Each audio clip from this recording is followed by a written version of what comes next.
ഞങ്ങൾ അമ്പലത്തിൽ ഉത്സവമാണ് കേട്ടോ. അങ്ങനെ ഞാനും അമ്മയും കൂടി രാവിലെ തന്നെ അമ്പലത്തിൽ പൊങ്കാല ഇടാൻ പോയി. രാവിലെ ആയിരുന്നു പൊങ്കാല. പൊങ്കാലയിൽ നിന്നാണ് ഇത് സ്റ്റാർട്ട് ചെയ്യുന്നത്. അങ്ങനെ രാവിലെ ഞങ്ങൾ ആ പൊങ്കാല ഇടാൻ പോയി. ഞങ്ങൾ പാൽപ്പായസമാണ് കേട്ടോ ഇട്ടത്.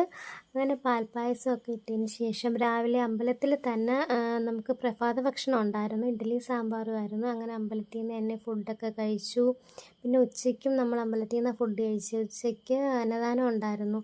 അന്നദാനമൊക്കെ നമ്മൾ വർഷത്തിലൊരിക്കലല്ലേ കിട്ടത്തുള്ളൂ. അപ്പോൾ മാക്സിമം അത് മിസ് ചെയ്യാതെ കഴിക്കുമല്ലേ. അങ്ങനെ അമ്പലത്തിൽ നിന്ന് ഫുഡൊക്കെ കഴിച്ചിട്ട് പെട്ടെന്ന് തന്നെ പിന്നെ വന്നിട്ട് ഞങ്ങൾ ഫ്രഷായിട്ട് പോയി. കാരണം അമ്പലത്തിൽ പൂമൂടലിനുള്ള പൂവൊക്കെ റെഡിയാക്കണമായിരുന്നു.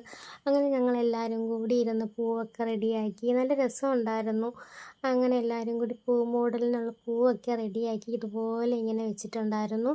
അപ്പോഴേക്കും തന്നെ ആനയൊക്കെ എത്തി ആറാട്ടിന് റെഡിയാവാനുള്ള. അങ്ങനെ ആറാട്ടിന് ആനയൊക്കെ പോയി. തെയ്യം ഉണ്ടായിരുന്നു, ഫ്ലോട്ട്, വള്ളംകളിയൊക്കെ ഉണ്ടായിരുന്നു. എനിക്ക് എൻ്റെ കുഞ്ഞിലേ മുതലുള്ള ആഗ്രഹമാണ്. ഇവിടെ അടുത്ത് വേറൊരു അമ്പലത്തിൽ എൻ്റെ കുഞ്ഞിലേ മുതൽ ഞാൻ കാണുന്നതാണ് വള്ളംകളി. അന്ന് തൊട്ട് എനിക്ക് എന്തോ ഭയങ്കര ആഗ്രഹമാണ് അതിനകത്ത് ഒന്ന് കയറണം എന്നൊക്കെ. ഇതുവരെ കയറിയിട്ടൊന്നുമില്ല. ഇതിങ്ങനെ കാണുമ്പോഴൊക്കെ എനിക്കിങ്ങനെ പണ്ടത്തെ ആ ഒരു ഓർമ്മ വരും. ഇങ്ങനെ ഞാൻ വാശി പിടിച്ചിട്ടുണ്ട് അതിൽ കയറണമെന്നൊക്കെ പറഞ്ഞിട്ട്. അങ്ങനെ എന്തോ എനിക്ക് ഭയങ്കര ഇഷ്ടമാണിത്.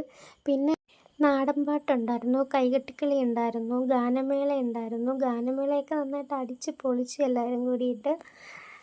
ഇത് അമ്പലത്തിൽ തിരിച്ച് ആറാട്ട് എത്തിയതിന് ശേഷമുള്ള വീഡിയോ ആണ് കേട്ടോ.